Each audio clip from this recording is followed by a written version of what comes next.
Shalom, amados, bendiciones del Eterno. Vamos a continuar con este curso del Shabbat y las fiestas, los tiempos designados o Moedín en hebreo de nuestro Padre Santo.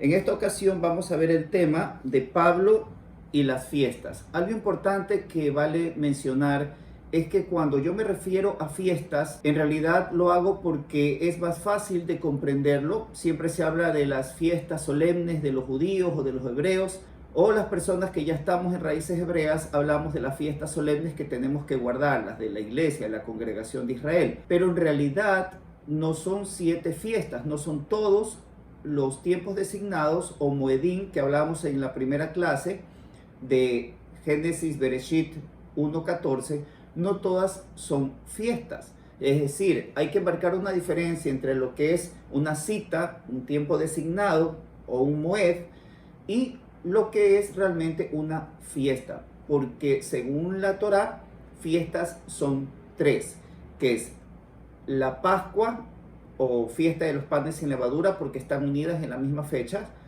Tenemos la fiesta de Shavuot, que es fiesta de las semanas o Pentecostés, y la fiesta de Sukkot o tabernáculos. Las demás, que a veces se llaman fiestas, son en realidad santas convocaciones o Mikra Kodesh, tiempos designados en los que tenemos que congregarnos y conectarnos con el Padre, pero que no son reconocidas como fiestas. Haciendo esa aclaración, vamos a entrar ahora en este tema porque, amados, esto es vital para nuestra comprensión de identidad como Israel, el Israel de Dios, de Elohim, y también para la práctica. ¿Debemos celebrar o no estas fiestas? ¿Por qué hacerlo? Uno de los argumentos que se suele usar para decir que los gentiles o los creyentes, la iglesia de trasfondo gentil, que no somos judíos, es que lo hacía Yeshua, Jesucristo, porque él era judío. Lo hacían sus discípulos porque ellos eran judíos.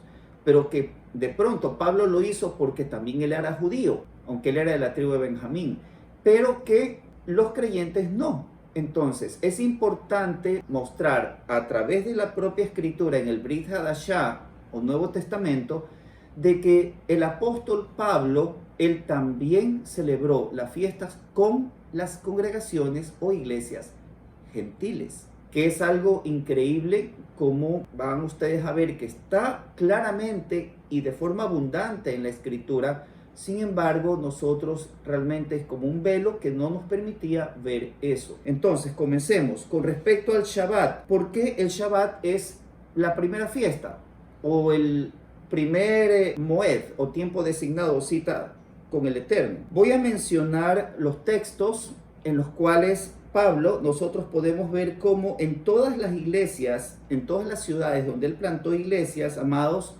se reunió los días sábados en las sinagogas con tanto judíos como con griegos o gentiles. Entonces, no vamos a leer todo porque son muchas citas. Voy a leer unas que otras porque tienen algunos elementos que es importante recalcarlos para que tengamos claro este tema. Por ejemplo, nosotros sabemos que el apóstol Pablo, según el libro de Hechos, su primer viaje misionero lo hizo con Bernabé y con Juan Marcos, saliendo desde la ciudad de Antioquía de Siria y partieron para la isla de Chipre.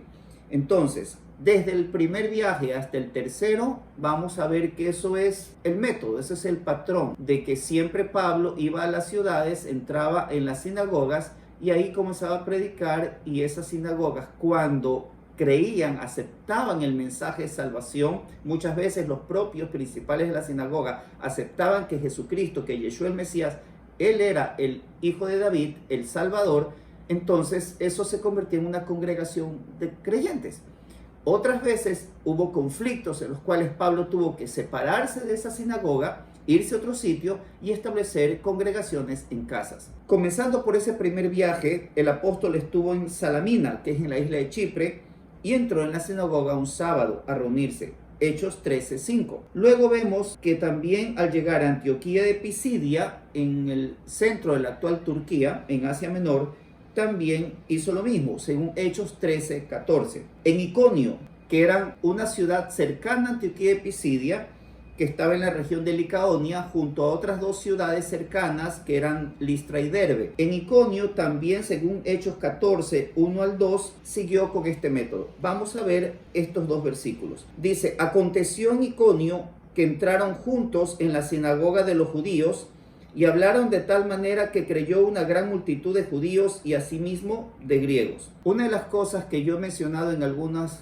enseñanzas que he compartido, para los que me siguen, pues ya conocen esto, quizás otros estén viendo este curso, este video y no lo sepan, pero son muchos los textos en donde vemos que preposiciones, conjunciones, palabras son quitadas, son añadidas, son dado otro significado en la traducción para que nosotros leamos y tengamos la teología del reemplazo en nuestra mente y en nuestro corazón. ¿Por qué? Porque si usted investiga quien está detrás de los manuscritos de donde se traduce la Biblia para todos los diferentes idiomas a partir del siglo XV, después de la Reforma de Lutero, son textos donde la influencia de la Iglesia Católica Romana es importante. Tanto así que uno de los principales manuscritos se llama el Códice Vaticano. Entonces, aquí, por ejemplo, uno lee Sinagoga de los Judíos, ¿no? Es como que eso es de ellos, no tenemos nada que ver con aquello. Por eso es que cuando hoy, por ejemplo, yo digo, nosotros nos congregamos en una sinagoga, lo primero que piensa es, pero eso es de los judíos, eso no es de los cristianos. Nosotros no seguimos ni el judaísmo ni el cristianismo, porque históricamente y bíblicamente ambas son sectas. Ambos son movimientos religiosos que no están de acuerdo totalmente con la escritura, sino en ciertas cosas.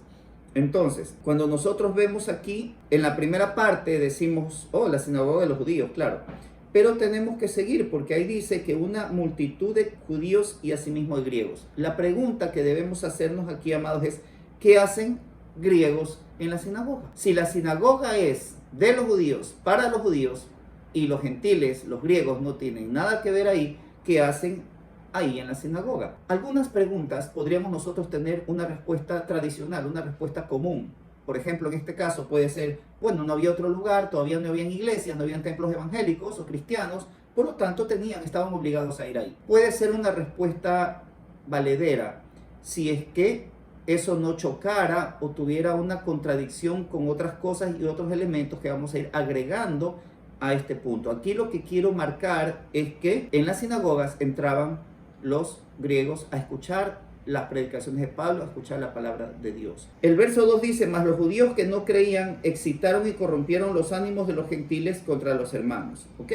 Aquí quería que viéramos que los hermanos, los creyentes, estaban ahí, estaban con los judíos y estaban con los gentiles. En Tesalónica también, según Hechos 17, 1 al 2, también encontramos lo mismo. Y aquí algo interesante es que se nos dice que por 3 sábados en la iglesia, en la ciudad de Tesalónica, se reunían durante 3 sábados para escuchar la predicación de Pablo. Y debemos reflexionar porque Pablo está de paso y la gente quiere escuchar cuál es el mensaje que Pablo trae, ¿no? Y que está revolucionando el mundo prácticamente. Si llegara aquí, por ejemplo, ¿qué haríamos nosotros? Haríamos una campaña evangelística de 3 noches, viernes, sábado, domingo, para que aprovechar el tiempo del apóstol, del misionero, y luego ya él puede seguir su camino. Si nosotros leemos todos los viajes de Pablo, él siempre anda con el tiempo.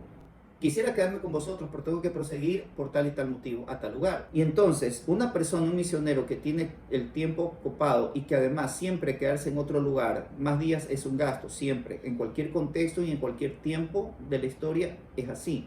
Siempre viajar fue costoso por el transporte y también porque tienes que buscar sustento esos días que te quedas en otro lugar. Y aquí Pablo no está solo, está con Silas, ¿no? Está con Silas, está con Timoteo, está con Lucas. Y en este pasaje vemos que se queda durante 21 días, porque 3 Shabbat son necesarios 21 días. ¿Por qué? Debemos pensar por qué. Y la única respuesta, según la Escritura, es porque eran los sábados los días de reunión. Y eran los sábados cuando Pablo podía congregarse y podía predicar. No habían reuniones ningún otro día, peor el domingo. Nosotros vamos a Hechos 17, 10 y 11 y vamos a encontrar a Berea. Aquí se nos dice algo de que los de Berea eran personas, dice la versión textual, de mente más amplia que los de Tesalónica, porque estos de Berea escuchaban a Pablo y luego iban a la escritura a corroborar lo que estaban escuchando en la predicación de este apóstol. ¿Y a qué escritura iría? Al Nuevo Testamento no existía.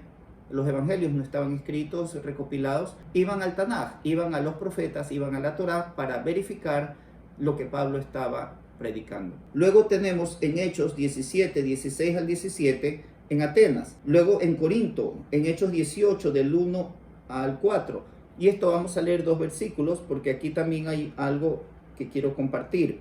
Dice el verso 1 de Hechos 18. Después de estas cosas, Pablo salió de Atenas y fue a Corinto, para saber que está en Corinto. Y en el verso 4 dice, y discutía en la sinagoga todos los días de reposo. No era todos los días de la semana, ni los domingos, ni los viernes, no, era todos los días de reposo, los Shabbat. Y persuadía a judíos y a griegos. Aquí no es que llega y bueno, como recién llega, entonces tiene que estar en la sinagoga, pero después de eso ya él se va a otro lugar, no, amados. O sea, vimos en Tesalónica que se queda solo 3 semanas y en las 3 semanas se reúne con judíos y con gentiles en la sinagoga los sábados para predicar.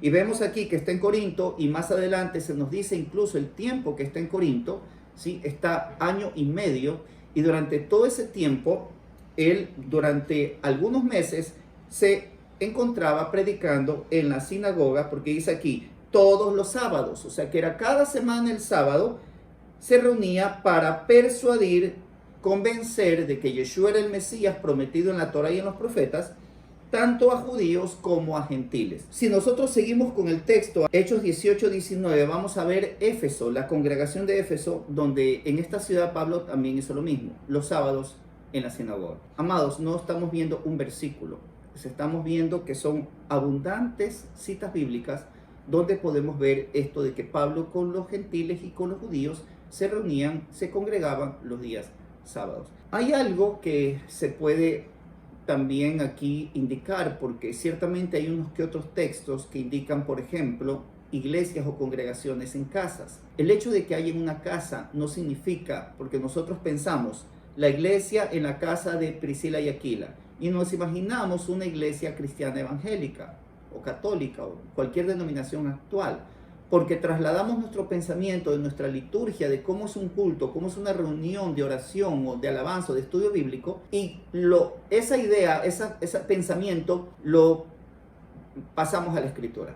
En lugar de estudiar y de ver cómo era en ese tiempo según la escritura, para nosotros luego en este tiempo tratar de asimilar, de asemejarnos lo más posible a esa liturgia, a esa forma de estudio de oración. Eso no hacemos de esa manera, hacemos de lo contrario. Entonces, por eso solemos pensar que cuando leemos la iglesia en su casa, era una iglesia un poco más de un templo evangélico. Pero no es así. Había ocasiones en las que el apóstol tenía conflictos en las sinagogas.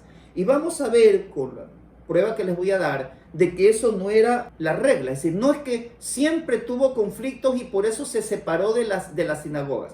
De hecho, ya hemos leído algunos textos donde él se mantuvo en sinagogas por bastante tiempo. Vamos a ver otros versículos donde incluso el principal de la sinagoga, como en Corinto, se convirtió al Señor. De tal manera que Pablo pudo ejercer el ministerio de la predicación en esa sinagoga. ¿Cuántos versículos leí?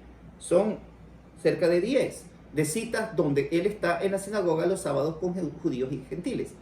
Pero tenemos 3 casos en los cuales él tiene conflicto, 2 casos, porque uno está mal interpretado, 2 casos donde Pablo tiene conflicto en la sinagoga y entonces él anuncia que los deja y se va a los gentiles, a reunirse solo con gentiles, ya no con judíos. Pero estamos hablando de 2 casos de más de una docena en los cuales vemos que Pablo está haciendo otra cosa. Lastimosamente, otra vez, por la teología de reemplazo, por la tradición cristiana evangélica de lo que hemos aprendido, lo que nos han enseñado, entonces eso que es una excepción lo vemos como la regla. Siempre tuvo problemas Pablo con los judíos y por eso es que los judíos que no aceptaron nunca al Señor, por eso es que lo votaron. Los judíos amaban, muchos judíos amaban el evangelio y a Yeshua el Mesías. De hecho, la iglesia se formó, las congregaciones se formaron en el nuevo pacto, en el pacto renovado, a través de los judíos, en sus congregaciones judías, porque la sinagoga es una congregación con base judía. Entonces son los gentiles, los injertados, los insertados, los que se unen, No son iglesias cristianas evangélicas de gentiles donde por ahí algún judío que creía era invitado a pasar y tenía que hacerse como los gentiles. No funcionaba así. Usted puede verificarlo en la historia, puede leer bien la escritura y corroborar todo lo que yo estoy compartiendo en estos estudios, de que no era así. Así funciona hoy. Pero en ese tiempo el contexto era judío, era una sinagoga donde se predicaba, se creía y se maduraba en la fe. Y entonces los gentiles que ingresaban a esa comunidad de fe tenían que cambiar sus costumbres, tenían que cambiar muchas cosas que traían del paganismo de las naciones para poderse adaptar a ese contexto judío de creyentes en Yeshua el Mesías. Vamos a ver estos dos casos. El uno es Antioquía de Pisidia. Vamos a Hechos capítulo 13, versos 44 al 48. El siguiente día de reposo, ya Pablo había estado un día de reposo anterior predicando y dice que muchos gentiles escucharon, creyeron y le dijeron a Pablo: ven el próximo sábado para que nos sigas enseñando. Entonces aquí ya estamos en ese siguiente sábado que Pablo regresa en Antioquía de Pisidia. Se juntó casi toda la ciudad para oír la palabra de Dios. Toda la ciudad, judíos y gentiles. Pero viendo los judíos, la muchedumbre se llenaron de celos. Claro, los judíos, entonces deben ser todos. No, viendo algunos judíos. ¿Por qué no nos ponen algunos? ¿Por qué nos ponen los judíos como dando una idea de totalidad para que tengamos en la mente que los judíos siempre estuvieron en contra del evangelio? Se llenaron de celos y rebatieron lo que Pablo decía, contradiciendo y blasfemando. Es más, no puede ser cuando hemos visto los versos anteriores que dice que muchos judíos y también gentiles y griegos y mujeres prominentes se convertían al evangelio. Ciertos, algunos gentiles, pero muchos judíos, es lo contrario, porque es una congregación donde tenemos 100, 200, 300 personas judías y tenemos 5, 10, 20 gentiles. Entonces, ¿quiénes son los que más se convierten? Porque además conocen la escritura y están viendo el cumplimiento de lo que ellos conocen en la Torá. Como estos judíos, algunos que no creían, rebatían lo que Pablo decía, contradecían y blasfemaban, entonces Pablo y Bernabé, hablando con denuedo, dijeron: a vosotros a la verdad era necesario que se os hablase primero la palabra de Dios. Es la prioridad. Cuando leemos que él dice: yo soy apóstol a los gentiles y por eso es que el ministerio está enfocado en los gentiles, nos hacemos la idea de que Pablo iba por todas las ciudades buscando gentiles y que a los judíos ni siquiera les paraba bola, como se dice vulgarmente. Y no es así. La segunda, tercera ciudad en el primer viaje recién comienza su ministerio. Y aquí les dice que era necesario ir ustedes primero, pero puesto que desecháis el mensaje y no os jugáis dignos de la vida eterna, y aquí nos volvemos a los gentiles. Porque así nos ha mandado el Señor, diciendo: te he puesto para luz de los gentiles, a fin de que seas para salvación hasta lo último en la tierra. Los gentiles, oyendo esto, se regocijaban y glorificaban la palabra del Señor y creyeron todos los que estaban ordenados para vida eterna. Meditemos. Hay gentiles en una sinagoga un sábado, y no es el primer sábado, han pasado varios, y creen. Eso nos deja un punto. Los gentiles, el lugar de predicación es la sinagoga, el día es un sábado, y los gentiles están ahí, en esa comunidad de judíos, creyendo. Lo segundo, que si nosotros leemos esto y en base a la teología que he estado mencionando, nos hacemos la idea de que Pablo aquí se sacude la ropa, los zapatos y dice: me voy a los gentiles, o sea, ya no ustedes. Significa que él aquí abandona su ministerio con los judíos y se dedica a los gentiles. Y eso no es así. ¿Cómo sabemos que no es así? Porque seguimos leyendo pues el libro de Hechos y sus epístolas. Y vamos a ver que hasta el último viaje, él cada vez que entra en una ciudad sigue yendo a las sinagogas. Es lo que hemos visto en la primera parte cuando leí hasta Hechos 18. O sea, hasta el tercer viaje, segundo y tercer viaje misionero, Pablo va y entra y tiene contacto y sigue predicándole, dando prioridad a los judíos. Entonces, no es que aquí, 20, 30, 40 años antes, él toma una decisión por rechazo de los judíos de ya no seguirles predicando el evangelio. Es ese caso puntual de esa sinagoga en esa ciudad de Antioquía de Pisidia, donde ha sido blasfemado el nombre de Yeshua y ha sido rechazado el mensaje que trae Pablo, donde él dice: ya no voy a estar más con ustedes. Entonces ahí le toca irse y buscar una casa, un sitio, un lugar donde seguir predicando. Siempre será un lugar de base judía. Es más, cuando nosotros vamos, por ejemplo, a Hechos 16, el caso de Filipos, cuando vemos a la mujer Lidia, ella era una mujer judía, porque el texto nos dice que ella era creyente en las escrituras. ¿Y qué creyente en las escrituras puede ser si todavía no le habían predicado el mensaje del evangelio? Ella no era una gentil y ella es la que los hospeda. Entonces, cuando nosotros vemos todo esto, tenemos que buscar el contexto histórico y bíblico y tendremos el panorama correcto de acuerdo a la escritura. El segundo caso es en Corinto. Nos vamos a Hechos, capítulo 18, versos 5 al 8. Dice: y cuando Silas y Timoteo vinieron de Macedonia, aquí estamos en el segundo viaje misionero, el otro episodio sucedió en el primero. Pablo estaba entregado por entero a la predicación de la palabra, testificando a los judíos que Yeshua era el Mesías. Estamos en el segundo viaje. Silas y Timoteo se habían quedado en Berea y luego ellos alcanzan a Pablo, que está en Corinto. Ya leímos que esto es Corinto, ¿no? Y encuentran a Pablo dedicado al ministerio. ¿Por qué se nos hace esta referencia? Porque en los primeros versículos se nos dice que conoce a Priscila y Aquila, que eran judíos que venían de Italia y que estaban ahí en Corinto, que también eran creyentes en el Mesías, y que se dedicó Pablo con ellos a hacer tiendas porque tenían el mismo oficio. Entonces Pablo está trabajando para poderse sostener los gastos de este viaje, y en un punto que ya el Padre Eterno le abre puertas de predicación, cuando llegan Silas y Timoteo, lo encuentran enteramente preparado para la predicación, dedicado a la predicación. Pero oponiéndose y blasfemando estos, ¿quiénes? Algunos judíos, les dijo, sacudiéndose los vestidos: vuestra sangre sea sobre vuestra propia cabeza, yo limpio, desde ahora me iré a los gentiles. Nuevamente, y eso, amados, que no me he puesto aquí a ver, es desde, es ahora, cuál es la palabra griega de la traducción, para ver si es exactamente como se dice aquí. La mayoría de las veces que algo me llama la atención porque no cuadra con el mensaje verdadero de la Escritura, sino con la teología de reemplazo romana, la gran mayoría de veces, amados, me encuentro con lo que les decía de los problemas y los errores de la traducción y todas las demás cosas. Pero a pesar de ello, lo increíble es que a pesar de esas cosas, solamente el análisis del sentido común y viendo un poco la historia, nos damos cuenta de esos errores, entre comillas, que nos confunden. Entonces, aquí estamos en Corinto, y aquí Pablo también tiene un problema, rechazan el mensaje y él dice: me iré a los gentiles. ¿En dónde? En Corinto. Un caso puntual, porque, repito, después de esto, todavía queda todo el segundo viaje misionero y el tercero, y Pablo sigue yendo a sinagogas con los judíos los días sábados.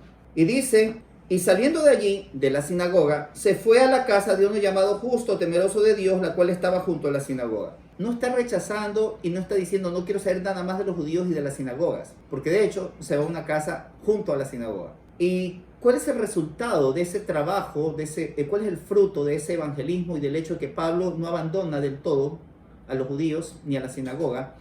Y el verso 8 dice que Crispo, el principal de la sinagoga, creyó en el Señor. Aleluya. Si creyó en el Señor, porque Pablo le siguió predicando, ¿sí? Entonces tenemos que entender realmente qué es lo que significa esto que Pablo dice: ustedes rechazaron. Yo lo he dado en otros estudios. Si tú estás compartiendo la palabra con alguien y esa persona rechaza, es muy clara la escritura y fuerte: no le eches perlas a los cerdos. Si alguien rechaza, déjalo ahí. Ora, continúa y sigue y busca personas que quieran escuchar lo que tú estás diciendo. Entonces Pablo hace eso. Un grupo en este lugar no quieren escuchar, ok, me voy al lado y sigo predicando. Y su ministerio continúa, y entonces aún el propio principal de esa sinagoga, que en algún punto tuvo problemas con Pablo y él tuvo que salir, ahora es creyente. Espero que esto nos aclare de alguna manera, y ustedes, como siempre, pueden verificar, corroborarlo, estudiar y analizar, porque obviamente el tiempo no nos da para hacer un estudio profundo y revisar todas las citas bíblicas, ¿sí? Y los contextos, sino solamente una parte. Entonces, vamos ahora a ver otra cosa que es un mito, de que la iglesia primitiva, la iglesia del Nuevo Testamento, el Brit Hadashah, se reunían los domingos, porque como Cristo, Yeshua, resucitó un domingo, inmediatamente se convirtió en el día sagrado, el día de congregarse los cristianos y todo lo demás. Nuevamente, es increíble cómo podemos hacer doctrina, estar arraigados y defenderlo. Amados, me ha tocado conversar con varios pastores y con muchos líderes de otras congregaciones en estos años de tratar de que ellos vean la verdad en la Escritura. Y con un pastor prominente, una persona de mucha influencia y con muchas congregaciones a cargo, conversando sobre esto, y al hacerme esa afirmación le dije: no, en la Escritura hay muchos textos donde indica lo contrario, que el día de congregarse y de enseñar la palabra para el propio Pablo era los sábados en la sinagoga, lo que acabamos de ver, un resumen de eso. Y entonces yo ya conocía, porque obviamente uno se prepara para poder enseñar la palabra, que hay dos textos, dos versículos que en el Nuevo Testamento, en el Brit Hadashah, aparentemente pareciera que nos dicen que es de congregarse o que Pablo se congregaba los días domingo. Y previamente, antes de esta cita con este pastor, yo había estudiado ese texto con el interlineal griego-español. El primer texto es Primera de Corintios, capítulo 16, versos 1 al 3. En cuanto a la ofrenda para los santos, haced vosotros también de la manera que ordené en las iglesias de Galacia. Cada primer día de la semana, cada uno de vosotros ponga aparte algo, según haya prosperado, guardándolo, para que cuando yo llegue no se recojan entonces ofrendas. Y cuando haya llegado, a quienes hubierais designado por carta, a estos enviaré para que lleven vuestro donativo a Jerusalén. Si nosotros leemos pues más el contexto de la relación, especialmente en los capítulos 8 y 9 de esta epístola a Corintios, donde Pablo está hablando de una recolección de una ofrenda para la iglesia, la congregación de Jerusalén. Y aquí dice, cada primer día de la semana. Sabemos que el primer día de la semana es el domingo. Bueno, ese es otro dato, porque algunas personas a mí me han discutido de que no, que el domingo es el séptimo día. Y por eso cuando la Biblia dice el séptimo día o el día de reposo es el domingo, no es el sábado. Pero aquí, las mismas personas defienden de que aquí, como dice el primer día de la semana, es domingo que se había reunido. Quedémonos primero de acuerdo. ¿El domingo es el séptimo día o es el primer día? Obviamente es el primer día de la semana. Entonces, aparentemente aquí, Pablo está reunido. Y de hecho, amados, si hubiera sido así, no es contundente porque están reunidos los hermanos, puede ser que se reunieron para algo, ¿no? El día domingo. Pero claro, como dice que se recoja la ofrenda, enseguida viene a nosotros la mente de culto, de congregación, de todo eso. Correcto. Pero resulta, amados, que aquí la palabra griega que se traduce como primer día de la semana es sabatón. Entonces cuando yo a este pastor le dije, pero mire aquí, le mostré el interlineal, le dije, aquí el griego es sabatón. Creo que domingo no es, ¿no? Se quedó frío. Le digo, no es domingo, es sábado. Pero de hecho, ni siquiera es cualquier sábado, o sea, no es un sábado. Sino que la frase griega aquí es mia ton sabatón. Y eso significa uno de los sábados. Entonces, ¿qué cristiano va a entender uno de los sábados? ¿Qué se refiere? ¿En qué sentido? ¿Cómo se cuentan sábados? ¿Uno de qué? No entiendo. Cuando nosotros ya tenemos Torah en el corazón y hemos estudiado Levítico 23, que es el pasaje de las fiestas, sabemos que esto es el conteo del Omer, es decir, que previo a la fiesta de Shavuot, conocida como Pentecostés, esta fiesta, Shavuot significa semanas en hebreo, es la fiesta de las semanas, porque la instrucción del Eterno al pueblo de Israel a través de Moshe, de Moisés, es de que después del Shabbat, de la Pascua, del día siguiente al Shabbat, que es el día de primicias, donde el sacerdote mece la gavilla, desde ese domingo, de ese día siguiente al Shabbat, se cuenten 7 Shabbats, 7 semanas. Y después del séptimo Shabbat, el día siguiente, es la fiesta de Shavuot o Pentecostés. Que claro, cae domingo porque es el día siguiente, pero el centro de todo no es el domingo, pues. Porque el conteo es 7 Shabbats, contando desde el Shabbat de la Pascua. Como se cuentan Shabbat, es un Shabbat, 2 Shabbat, 3 Shabbat. Por eso es que aquí, cuando está hablando el apóstol, nosotros entendemos que cuando se habla esa frase, mia ton sabatón, o uno de los sábados, es porque hay un conteo de Omer. Significa que esto está ocurriendo previo a la fiesta de Pentecostés. En este contexto exactamente, incluso está. Porque Pablo está hablando de eso, significa que en las cercanías está Pentecostés. Y si nosotros vamos, 1 Corintios 16 o 16:8, vamos a ver por acá, el 8 dice, pero estaré en Éfeso hasta Pentecostés. Ya lo vamos a ver más adelante en otro punto, pero lo menciono para que vean que efectivamente en las cercanías va a estar Pentecostés y por eso es que se están contando los sábados. No tiene nada que ver con el domingo. Y el siguiente texto es en Hechos capítulo 20, versos 5 al 7. Estos, habiéndose adelantado, nos esperaron en Troas, y nosotros, pasados los días de los panes sin levadura, eso es una fiesta solemne, navegamos de Filipos y en 5 días nos reunimos con ellos en Troas, donde nos quedamos 7 días. Eso lo vamos a ver ya mismo en el último tema de este estudio. El verso 7 dice, el primer día de la semana, reunidos los discípulos para partir el pan, Pablo les enseñaba, habiendo de salir al día siguiente, y alargó el discurso hasta la medianoche. Aquí hay dos cosas que se malinterpretan. Partiendo el pan, como que es la Santa Cena. Aquí no dice Santa Cena por ningún lado. Y partiendo el pan está en muchas frases donde claramente por el contexto son casas. Es costumbre de la congregación de base judía del primer siglo de reunirse para tomar vino y partir el pan. Y esas son las meriendas, las cenas, no es ninguna Santa Cena. Y lo segundo es que dice primer día de la semana. Y nuevamente este texto se usa como base para decir que los domingos es el día de reunión que Pablo instituyó. Pero, oh sorpresa, usted busca esto en el interlineal y va a encontrar la misma frase, mia ton sabatón. Y es que no es casualidad, porque efectivamente acabamos de leer de que han salido de la fiesta de los panes sin levadura en la ciudad de Filipos. Pablo con Lucas celebrando con una iglesia gentil, de trasfondo gentil, una fiesta solemne, supuestamente de los judíos. Lucas, gentil, médico griego, y Pablo, apóstol de los gentiles, con una iglesia gentil celebrando una fiesta solemne. Es más, el grupo de misioneros se adelantan a Troas y ellos no lo siguen porque tienen que quedarse. Dice aquí que se quedaron 7 días, los 7 días que se debe celebrar esa fiesta. Según Levítico 23, versos 5 al 7, nos dice que debemos celebrar 7 días la fiesta de los panes sin levadura o Hamatzot, y que el primero y el último día son días de reposo, es decir, días de descanso, son días solemnes de santa convocación. Pablo entiende eso, Lucas está instruido por Pablo, no por la iglesia romana, entonces ellos se quedan celebrando los 7 días porque es un mandamiento de la Torá todavía vigente. Y luego ellos los alcanzan en la ciudad de Troas. Y en Troas, ¿qué día esperan para reunirse? Porque dice que llegan y esperaron, y después de unos días, el primer día de la semana, o sea, esperan al Shabbat para tener esa reunión y partir el pan con los hermanos de Troas.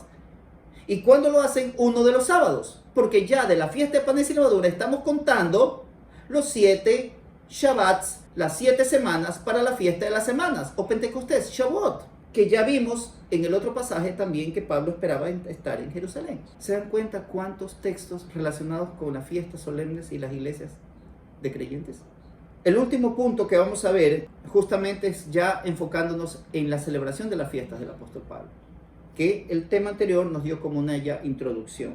Hay 3 fiestas o 3 tiempos designados, Moedín, por lo menos, en los que vemos claramente, textualmente, literalmente, que Pablo está celebrando. El uno es el que acabamos de ver, de Hechos, capítulo 20, 5 al 7, pues estamos viendo que ahí, en efecto, el apóstol está celebrando con Lucas y los filipenses la fiesta de Pascua, porque Pascua es el día 14 del primer mes del año. Es la fiesta que estamos muy próximos. Este año cae justamente 14 de abril. A las 3 de la tarde del 14 de abril es Pesaj, Pascua, el sacrificio del Cordero, a la hora que murió Yeshua el Mesías. Y en la noche que empieza un nuevo día, empieza el día 15 del primer mes, se celebra por 7 días la fiesta de los panes sin levadura.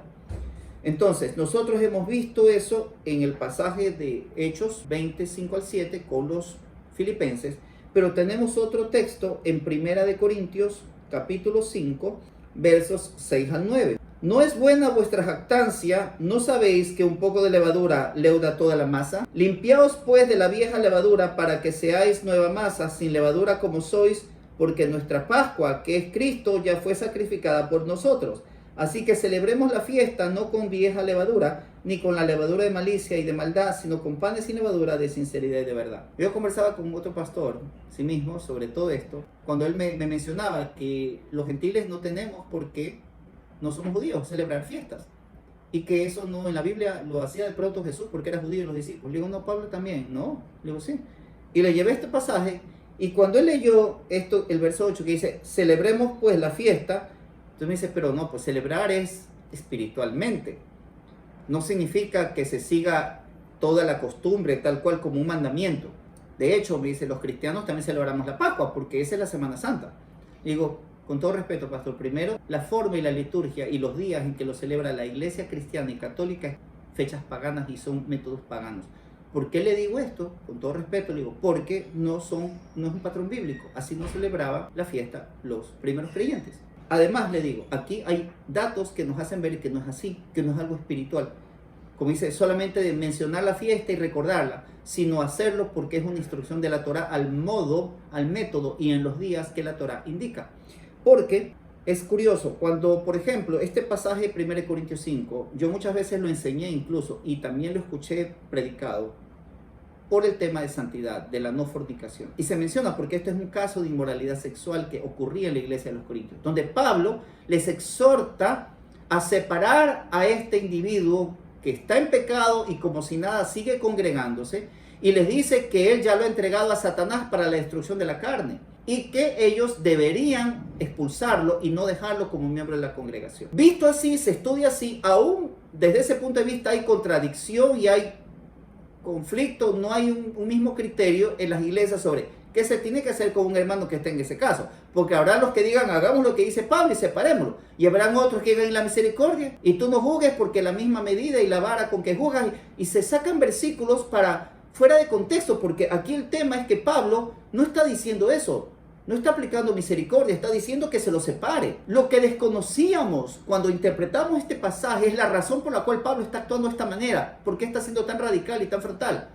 Porque cuando estudiamos la Torá nos damos cuenta de que efectivamente en la fiesta de panes sin levadura son días de santidad. Pan sin levadura significa vida sin pecado. Entonces, este hombre no podía, y de hecho está literal porque Pablo dice, primero, sepárenlo. No permitan que él esté en la congregación. No saben que la levadura leuda toda la masa. O sea, no saben que este hombre con su pecado y su moralidad es un anatema, que es anatema, está vinculado. Y esto es muy extenso. Yo lo he dado en algunos estudios ya anteriormente sobre cómo tiene que ver esto con la fiesta de los panes sin levadura. Porque son días consagrados, días donde el tema es la consagración, la santidad. No era posible que en días donde se celebra eso, estemos ahí cantando y comiendo y compartiendo con alguien que todo el mundo sabe que está en inmoralidad y no se ha arrepentido.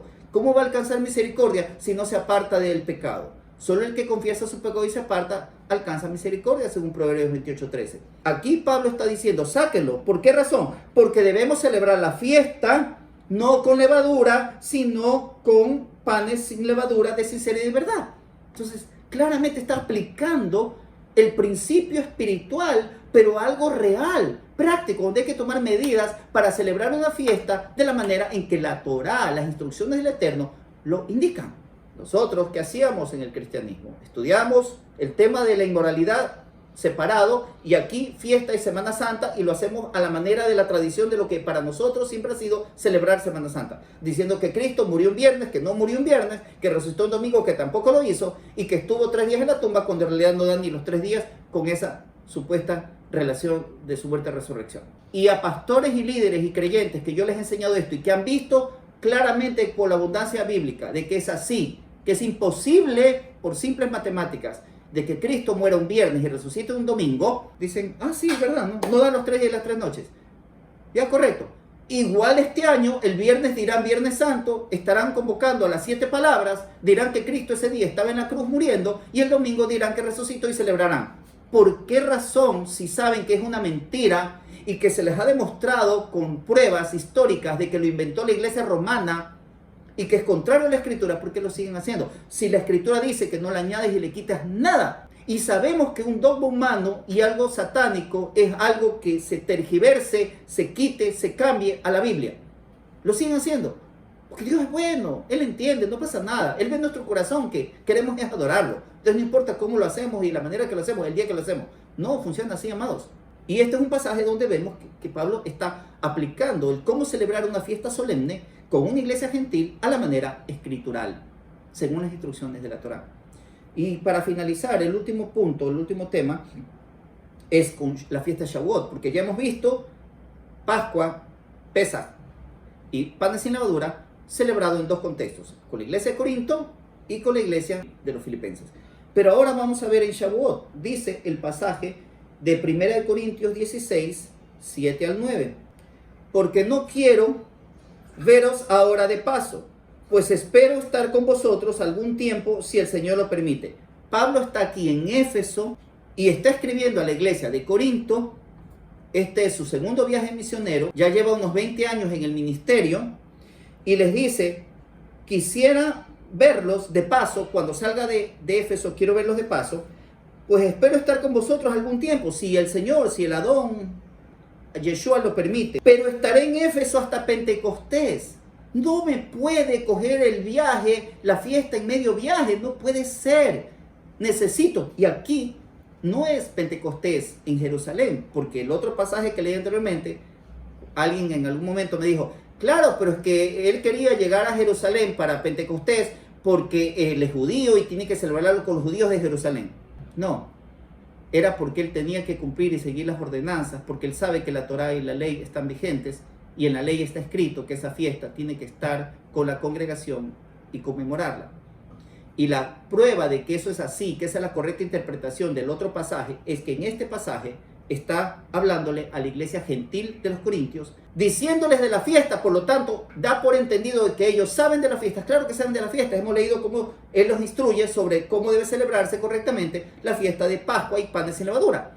Ahora les dice, y obviamente apela a que quiero estar con ustedes, pero entiendan, parafraseando, ¿no? O sea, es Pentecostés, es Shavuot, y estoy en Éfeso. ¿Cómo me voy a ir días previos a la fiesta? Se van a resentir aquí, pues. Y peor, no me puede coger en el viaje. Entonces, celebro la fiesta con la iglesia de los Efesios, otros gentiles, celebro Shavuot y entonces iré a verlos. ¿Qué más, amados? Creo yo que esto es contundente, es demasiado claro. ¿Por qué razón, si es claro, las personas a quienes se les predica y se les enseña esto siguen celebrando y prefiriendo las fiestas del mundo, las fiestas de trasfondo pagano y no estas, porque estas supuestamente son de los judíos?